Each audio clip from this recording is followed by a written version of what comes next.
Hello and welcome. Thank you for joining us for an election special live Q&A. Today we're going to be analysing the result of Britain's general election. The Conservative Party has won 364 seats, a majority of at least 78. One constituency is still to declare, but it marks the party's biggest electoral victory since the days of Margaret Thatcher. So what will 5 more years of Prime Minister Boris Johnson's Tory party rule mean for Britain and the rest of the world? I'm Sarah Collinson, a video journalist here at The Economist in London. I'm joined by Zanny Minton Beddoes, our editor-in-chief, and Adrian Wooldridge, our political editor. We'll be answering your questions this morning. Good morning, Zanny, Adrian. It's great to have you both here. It's been a busy night for many here as the results have come in. Zanny, what did the night look like for you? Well, it was, as you said, a pretty cataclysmic night. I guess it really got going at 10 p.m., which is when the exit polls came out, and they showed that there was likely to be a much bigger Conservative majority than anybody expected. There was a visible kind of in the room of us watching. But then everybody got to work. We produced half a dozen new articles overnight, a new cover leader, a new cover image, which you'll see, Boris Johnson with a Churchillian V for victory, lots of analysis. Adrian, our budget columnist, produced an excellent new budget where he told us about what was going to happen to the Labour Party after its rather cataclysmic defeat. And I think we were trying to make sense of just what this very dramatic realignment in British politics meant. And we should not underestimate the scale of this realignment. Yes. This is an extraordinary majority. It is on a scale with Margaret Thatcher. It is on a scale, possibly even with Clement Attlee. It's a huge, huge shift. And the big question now is, what does this shift mean for British politics and can it last? You can read our new leader and all of our new coverage by following the links in the description of this film. Adrian, what were the key moments of the night? The key moments for the night were essentially when the red wall of Labour seats began to collapse. And that was the story of the night, really, was the Tory party winning in seats where it has never won before, which have always been Labour seats, places like Great Grimsby, places like Blythe Valley, people, quite often mining communities, steel communities, people who'd been devastated, in fact, by the last Tory revolution, were turning to the Tory party. And I think there are two extraordinary things going on. One is the lesson for this country, and one of them is that the Tory party is an extraordinary political organism. It is the oldest political party in the world, but in the sense of being continuously either in power or the major contender for power. It has reinvented itself over and over again.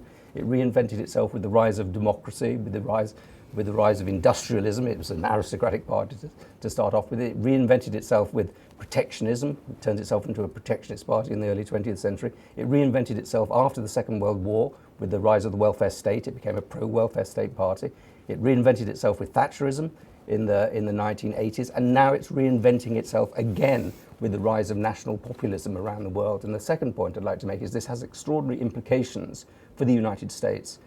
What it shows is that the sort of blue-collar republicanism that Trump is trying to forge has resonance here, and it suggests to the United States that if they move to the left with people like AOC in the way that I think who tweeted yesterday or the day before, I can't remember which, tweeted her support for Corbyn. It suggested that going down that road, the Corbynite road, is the road to ruin.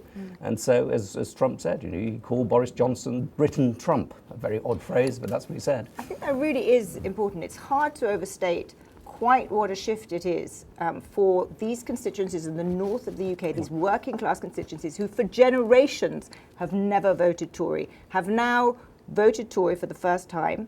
I think they've lent their votes to Boris Johnson. I don't think this is yet a permanent realignment. The real question will be whether this coalition, which we've called in our editorial a coalition of blue collars and red trousers being the wealthier conservatives in the south, the traditional blue collar working classes, they're now all voting for the Tories, for Boris actually. And it was striking during the night how many people were just referring to Boris. This is Boris Johnson's victory. He has enormous power over this party now. He's gone into Downing Street, a man who, we have questioned his fitness for office. We've questioned whether he could pull this kind of thing off. He's come in, he's remade the party, and now it's kind of a question of how durable that is and what can he do for these two very, very different constituencies. The economic needs of northern voters are very different from the wealthier southern ones, and how does he pull off this realignment? As Adrian says, the Tory party has historically been able to reinvent itself. And maybe this is the beginning of one such historical and durable realignment, but it's certainly got off to a very powerful start. Yes, absolutely. Great. Well, thanks for tuning in. We're taking questions from some of you who've sent them in already. And if you're watching this live, you can post your questions and we'll be keeping an eye on them as we go. So to begin, taking a look at the initial market reaction seems a good place to start. Zanny, in one of our overnight pieces, we say that the market reaction to the exit poll was as dramatic as the exit poll itself. The pound jumped against the dollar, rising by 2% in a matter of minutes. How can you explain this surge, and is it likely to last? So the markets did surge, and they've surged again this morning as the markets have opened. And I think there are probably three reasons. The first is that there is now clarity on Brexit. We are going to leave the European Union on January 31st. Quite what our eventual relationship looks like is a longer term thing, and there's going to be a lot more to do there. But in the short term, we're leaving, there's certainty. That's good. Markets like certainty. Secondly, the nationalisation and expropriation programme that was on the Corbyn agenda is off. And it's interesting to see that some of the companies that have done particularly well are those that had a cloud of possible nationalisation hanging over them. And thirdly, I think there is an expectation that Boris Johnson's government is going to spend more. They didn't say very much in their manifesto, but he is very, very keen on infrastructure spending. He now needs to find a way to show that he is delivering something for those new voters in the north. And I think there will be more spending on, particularly for infrastructure. Again, that is something that markets reacting favourably to because they're seeing the economy propped up by more spending. Will it last? You know, it depends what time frame you mean. I think there is an interesting contrast here actually with the United States, because if you look at what's happened to President Trump since his election, he has ridden an incredibly strong US economy. I'm not sure that will be the same here. The reason being that Brexit will hurt the UK economy. There will be a cost to Brexit, and depending on whether it's a very hard Brexit or not such a hard Brexit, we'll see how big that cost is. But it is likely that this market honeymoon may not last as long. The world economy is also not looking so great, but for the moment, there is a huge sigh of relief that it's not Corbyn in going anywhere near Downing Street. And there's, frankly, in the markets, a huge sigh of relief that we've got some clarity about where this country's going. Really one of the most important things that happened yesterday is that Britain now has a government. We're a country that didn't basically have a government for the last 3.5 years. We had poor Theresa May trying to cling on in Downing Street, unable to get anything through, unable to get Brexit through, unable to get any of her legislation through. And now we have a government, a large majority. Boris Johnson is the most powerful Prime Minister since Tony Blair, the most powerful since Margaret Thatcher. And the simple fact that we can do things, that the government has a direction, a purpose, a capacity to govern, has really cheered up the markets. But it will get rockier. It will get rocky, but I also do think that a lot of, for many market people, they think that British asset prices have been a bit undervalued. They've been a bit undervalued because of the cloud of Brexit and the uncertainty of Brexit, also a bit undervalued because of the cloud of Corbyn and the uncertainty of Corbyn. So I think we'll get some people buying into British assets. The property market, I think, will begin to recover because the stagnation has been a lot to do with uncertainty. And Adrian, how has the rest of the world reacted to the results? I'm afraid I haven't really looked to see what the rest of the world is. Donald Trump has tweeted his huge congratulations to Boris Johnson, and I think one of the things that I was watching was the eagerness with which the European leaders, who were actually meeting last night, were following this. And I think there is a sigh of relief at clarity in Britain. It's not a direction that many of them would have wanted, but I think there is a sense of momentum that comes from having a clear direction. There is no doubt what the British people want now in European eyes, Absolutely. and I think that's something that we're leaving the EU. That debate is now finished. It's ended, and that's again another important moment. It was a clarifying evening. And this was an election that largely centred on Brexit. The Conservatives ran on the pledge to get Brexit done, a phrase that appeared 20 times in their 59-page manifesto. How much do you think Brexit influenced people's votes? Well, I think that this huge swathe of people in northern England, I travelled around the north quite a lot during this election campaign. I was told over and over again two things. We want Brexit done. And people, not because they thought it was going to be particularly good for the economy, because they voted for it and they thought that the system had an obligation to honour a democratic vote. That's what they were angry about. And secondly, we don't like Jeremy Corbyn. Yeah. We don't like Jeremy Corbyn. We don't like his politics. We don't like the fact that he's a sort of North London, Islington person who's very divorced from from our lives, and we don't like the sort of direction he's taking that party. The anti-Semitism comes up a lot, the extremism palling around with the IRA and Hamas and Hezbollah and the rest of it. So it was an election about Corbyn and an election about Brexit. That's just about it. And I think it will be interesting if the Labour Party draws the conclusion that this was only about Brexit. I think then they're in real trouble, because it was very much about Corbyn and what Corbyn stood for as well. Yes. And you would hear out on the campaign trail that Brexit was very much brought up, but Corbyn almost more so. And there was Corbyn was not a man who people in the north of England, the kinds of people who defected to the Tories, had any sense of identification with. He was not their kind of person at all. Now, we've had a question in from one of our readers. Rehan Shahid has asked, once initiated, will the ability to stop Brexit in any form cease? If so, would this be better for economic planning as it brings some degree of certainty? Which you've talked about. Yes, I think there is certainty now. We're leaving. Yeah. I think that's the 31st of January. There is no. And I think the one thing that Boris Johnson would like the Parliament to pass before to have brought before Parliament is this withdrawal bill before Christmas. So this is now utterly clear. Britain is leaving the European Union. And he's going to hold, I think, a sitting of Parliament on Saturday, which is something that almost never happens. I mean, he's going to hit the ground running. He's going to have a huge sense of urgency. He has a mandate, and he has the energy to deliver what he's promised in his terms and his mind. So it's going to be a very energetic government. And that's, if you looked at the campaign, whatever you think of Boris's performance, it was certainly energetic. That's true. And so we can be confident of Mr Johnson forcing his renegotiated withdrawal agreement through Parliament. Definitely. For Britain to formally leave the EU by the current deadline of January the 31st. Yes. But what are his challenges after that? Thereafter. Well, on Brexit, that is, I think, where the challenge really starts. Because what this withdrawal agreement does, we leave on January 31st. We then enter a transition period where effectively everything stays the same, except that we are no longer formally members of the European Union. We have to follow all their rules. We have to carry on paying into their budget. And that transition agreement is slated to run until the end of December 2020. In that time period, we are to negotiate a new permanent trade deal with the European Union.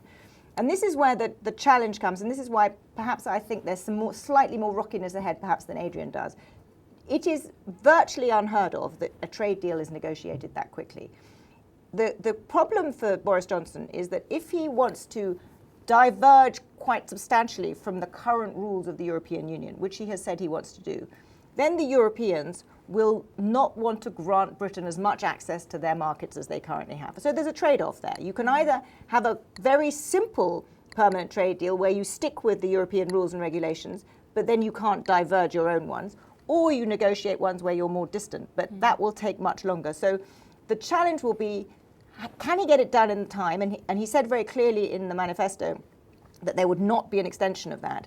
That said, with this kind of majority, Boris Johnson can basically rip up that commitment and spend much more time negotiating it if he wants to. So it will be a real question, I think, and we'll see in the first few months of 2020 whether he wants to go to sort of take longer to negotiate an agreement, or whether he's determined to stick to his pledge of doing it quickly, in which case there is a risk that there isn't actually an agreement with the EU at the end of 2020. I agree with all of that, but the people, I'd add two things. One is that the people sitting on the other side of the table from the Europeans, i.e. Boris and his team, are now in a much more powerful position than they were before. They've got the mandate of the electorate, they've got a powerful government machine behind them, they've got the issue of whether we will actually leave sorted out. So all the time when the Europeans were negotiating with us, they had the conscious understanding that the people, that Theresa May was weak and that we might actually not leave. That's all sorted out.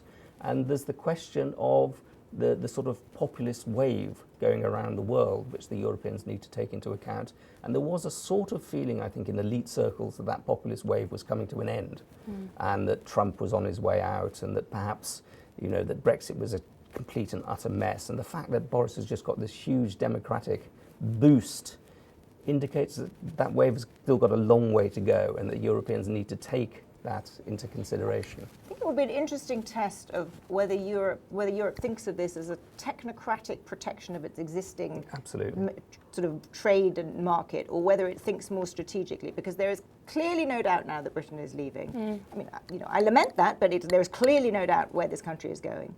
And if the Europeans are thinking strategically, they should see a Prime Minister who has, as Adrian says, a huge majority with whom they are going to have to deal over the next few years. So to have a sort of petty bureaucratic wrangling about the intricacies of the trade deal is probably not in Europe's long-term strategic interest.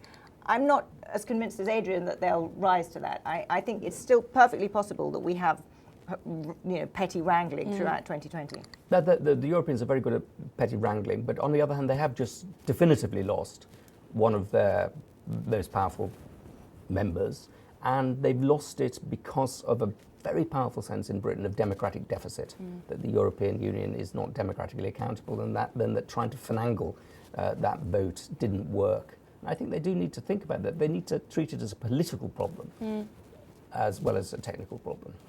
Now, we've got a couple of live questions that have just come in. Mahul Maharaj wants to know, what does this result mean for the Irish border? That is an extremely good question. And one of the trade-offs that Boris Johnson made when he struck the withdrawal deal with the European Union was that he basically agreed to an effective border within the Irish Sea.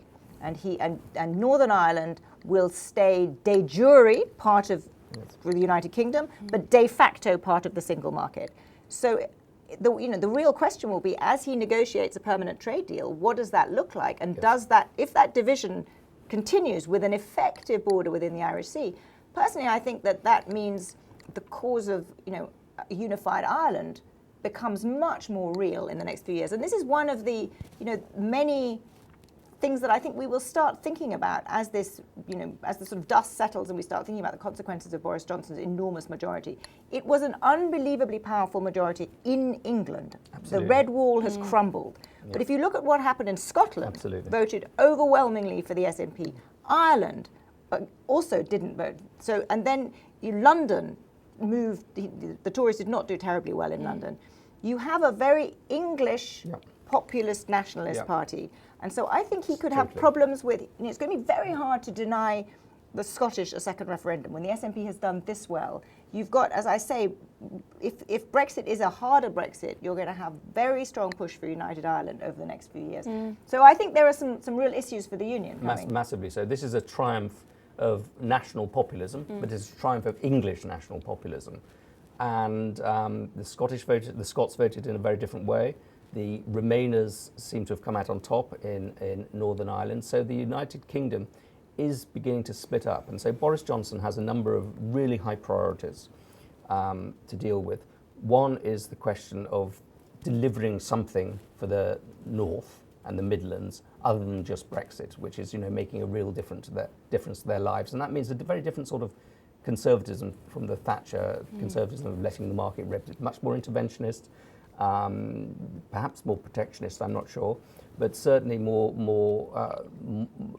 concerned with the functioning of industrial Britain, which Mrs. Thatcher wasn't really that interested in, and also the question of preserving the union, which I think Boris Johnson is generally concerned about.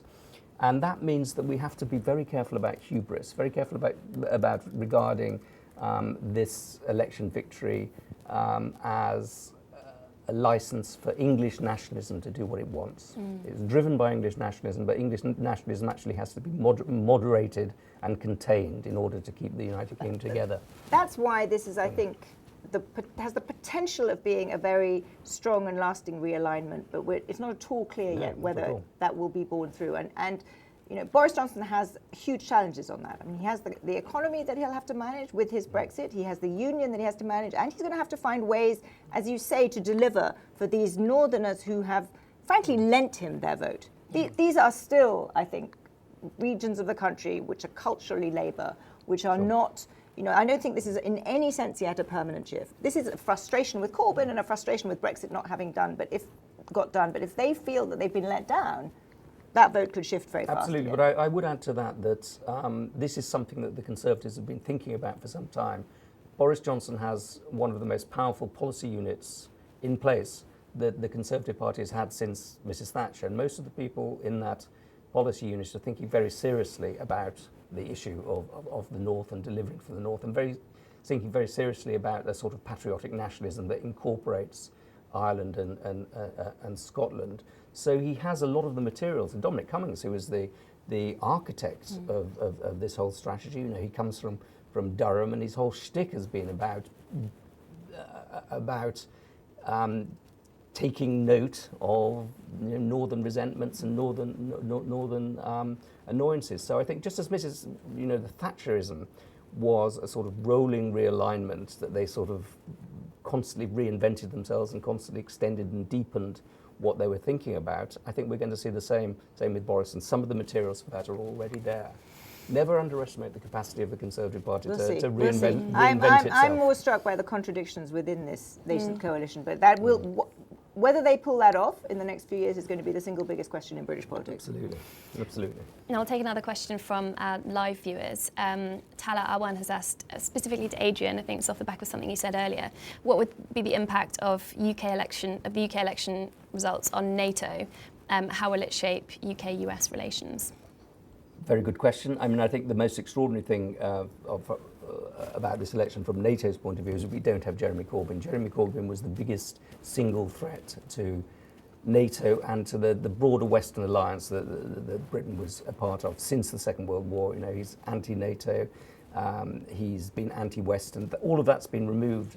And one of the reasons he lost was precisely because his foreign policy was so dodgy. So it's a sort of vote for a very traditional foreign policy, and Boris Johnson will deliver a very conventional thing in terms of our strategic architecture, our military architecture. When it comes to America, that's even more interesting, because Boris, who was in fact born in a hospital in New York City, and is instinctively very pro-American, is instinctively from the wing of the Tory party that's talked a great deal about the Anglosphere and how Britain needs to be closer to Anglo-Saxon, Anglo-centric countries and more distant from Europe.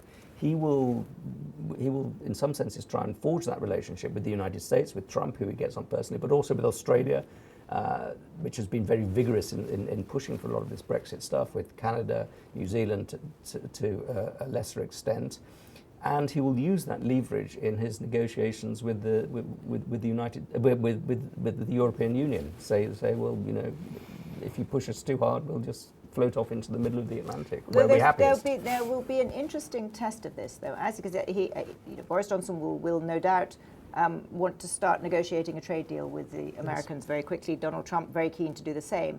But the sort of brutal reality is that two of the priorities of the United States are greater access for US drugs and higher prices and shorter patents for US drugs in Britain, and access for US agricultural products, including the infamous chlorinated chicken. And both of those are totemic issues in this country, and they're particularly totemic issues in many of those northern seats that have just been won by Boris Johnson. And the NHS is absolutely, the National Health Service, absolutely something that is central to these voters. So I think that's one example of the many areas where Boris Johnson has got a very fine balance to strike and a very careful dance to play, because on the one hand he desperately needs and wants a trade deal with the US, but particularly this new constellation of voters that he's got, he can't be seen to sell out the NHS. So that's going to be very, very interesting to watch. And they're ruthless and relentless negotiators, trade negotiators, the Americans. They're not very good at making concessions. And Donald Trump he's about America first. Yeah, absolutely. So we've touched on this already, but let's move on to take a closer look at what the results mean for the future of British politics. Here at The Economist, we've lamented the polarisation of British politics. We've talked a bit about the Conservatives' capture of the North, pointing to a mass political realignment. We've had a live question in from Bjorn MacDonald, who wants to know, how will Boris Johnson keep unity? Very, very good question. And I think he has, as Adrian has explained, and I think rather compellingly, the Tory party has a history of this, and it has done it in the past, and it has remade itself in order to sustain these new coalitions. But it is a very interesting coalition. These swaths of northern working class seats that the Tories have now won in, they are very, very different kinds of people than the wealthy, southern Tories. And so you have this coalition of, blue collars and red trousers, which is a new coalition. It's one that, lots of people, including, I'm sure there will be endless and very welcome Bagehot columns about, what this means. But I think Boris Johnson has to find ways to show to these new northern voters who have lent him their vote that he can deliver for them. I actually think some of it will be is his personality, but some of it will be infrastructure. Boris Johnson loves building things. He's a bit like Donald Trump in that sense. Loves bridges, loves railways. There's nothing that he wants. He wants infrastructure. And actually that's really important. And that is something that could there could be a huge improvement in infrastructure in the north. And so there are ways in which he can do things that will sort of show that stuff is happening. But that's going to be a very big challenge. Can this coalition be held together? Because he's thus far been able to essentially hint to the southern, more Thatcherite constituency that Brexit means global Britain, more deregulation, a freer economy. What these northern voters want is not that at all. It's something quite different. So he's going to have to straddle what are two, at the moment, very, very different constituencies. One thing we haven't focused on in this discussion is what's happening on the left with Corbyn. I mean, this is an extraordinary humiliation for Corbyn. It's the worst performance of the Labour Party since the 1935. Yeah. An extraordinary bad performance. And yet Corbyn last night was saying in his I thought rather petulant speech when he won his constituency in Islington North that he's going to stay on for a while to preside over the succession. And I think the Labour Party is going to have a massive fight on its hands about where it goes from here. And the two wings of the Labour Party. One is the Islington wing, the London wing, which will say basically we did quite well in the south, we did very well in London. Basically, we need to be a cosmopolitan party, and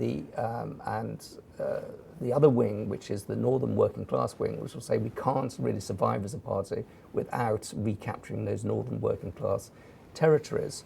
And I think that what the Labour Party will tend to move towards is a party that wants to recapture the north from Boris Johnson, and it will do so by continuing with a sort of modulated version of Corbynism by saying lots of infrastructure, trying to outbid the Tories on spending, on hospitals, on infrastructure and things like that, but sort of rather dumping the odder parts of Corbynism, which is the support for Hamas and Hezbollah and the IRA, turning a blind eye to anti-Semitism. So I suspect the person who will emerge from this coming battle in the Labour Party will be somebody like Angela Rayner, who is northern, working class, traditionalist about defence issues, but also believes in a very activist Corbynite state. But you will have all these people in London who will say, actually, we just need to be a Blairite party. You know? But if you're right about that, and that's what happens with the Labour Party, and it sticks with essentially sort of, reasonably far left policies without without Corbyn. Without Hezbollah. Corbynism without Hezbollah, without Corbyn. And the Tories become this English nationalist, sort of socially conservative, economically interventionist party. The real losers then are frankly, people like us. The real losers are the, outward-looking, socially liberal, economically more free market elements, which had been the elements that had dominated the Tory party until now, and which are essentially the elements of Blairism.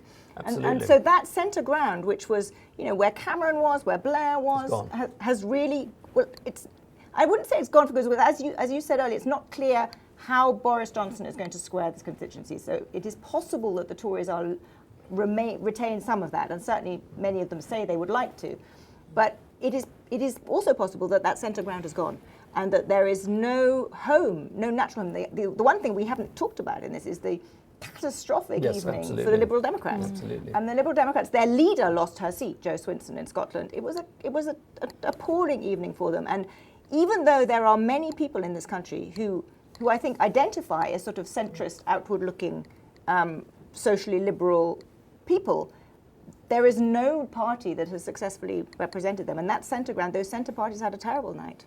Yes, so if you're on the right or the centre of the Labour Party and you say what we need to do is go back to the Blairite formula, people will say, well, wait a minute, look at the Liberal Democrats. That's not where the votes are. We don't need to pile up more votes in Islington or Battersea.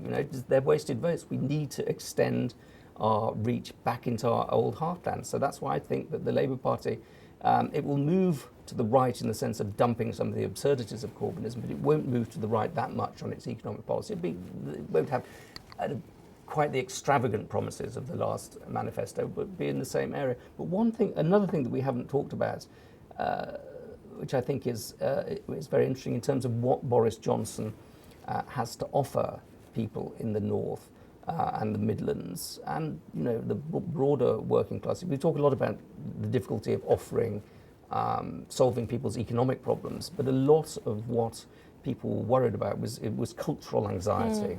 It's about the sense that the country is no longer the country that they grew up in, that immigration is too high, that social change is too high, that their fundamental, rather traditionalist, conservative values are being disrespected by Islington with some of its weirder beliefs. That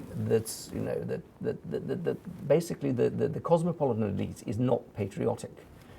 It doesn't share our values. And what Boris can do, he can do a sort of boy's own history of England, we're the great country, we've done all these marvellous things. He can do this assertion of patriotic values. He can satisfy a lot of what those areas have been worried about. A lot of what the Islington wing of the Labour Party is about has always been pointed, essentially, pointing at these people in the rest of the country and saying there's something wrong with you, there's something wrong with your basic fundamental values, your instincts, you're not up with things, And so he will really bang that drum of cultural conservatism, of a country that we can feel comfortable, that everybody can feel comfortable with. A lot hangs on Boris Johnson. A lot hangs on him, huge absolutely. amount. This is a man who has now put his stamp on the Tory party, and he may be able to pull this off.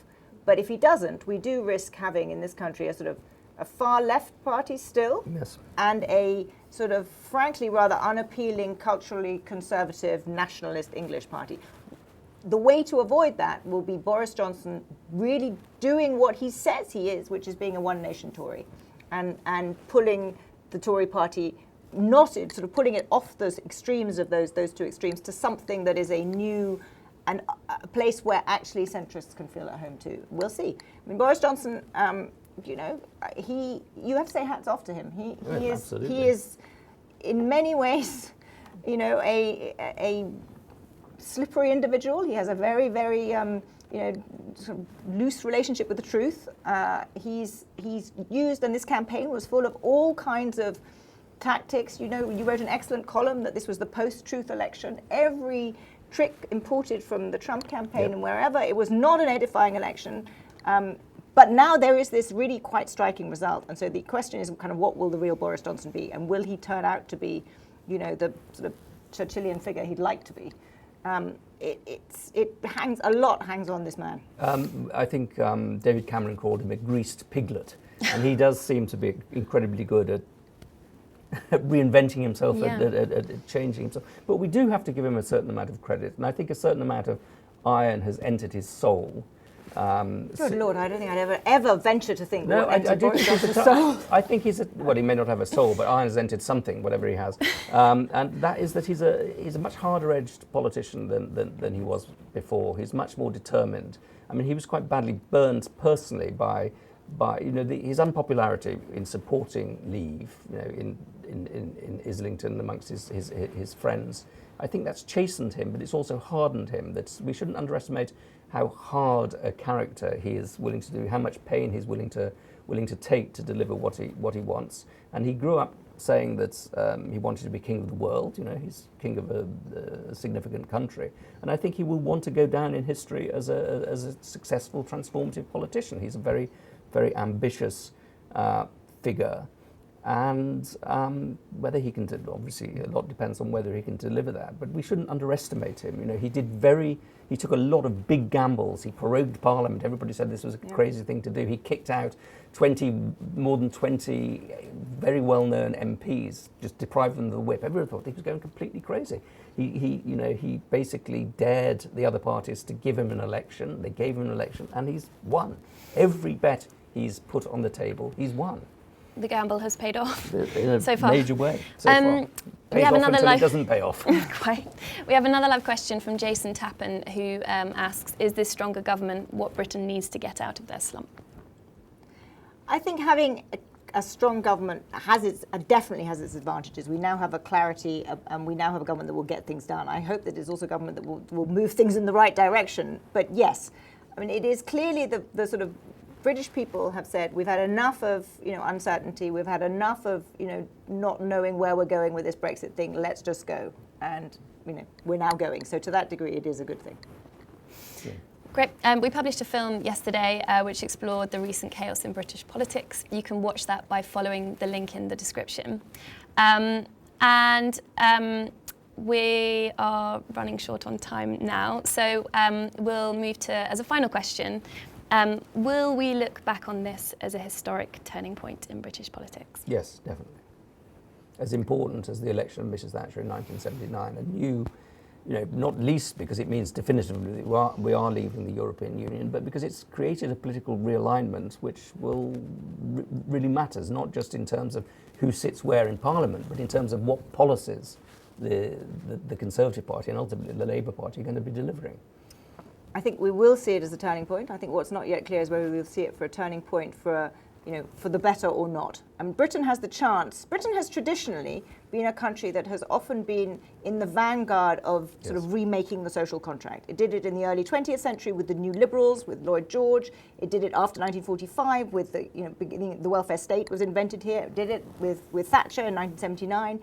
It is possible that this is one of those moments, that there is a new kind of, English nationalist, conservative, but not too extreme remaking of the Tory party that we are seeing the beginnings of. But I am probably less confident than Adrian about that. I think it is a turning point, but I'm not at all clear yet whether it's a turning point for the dramatically better.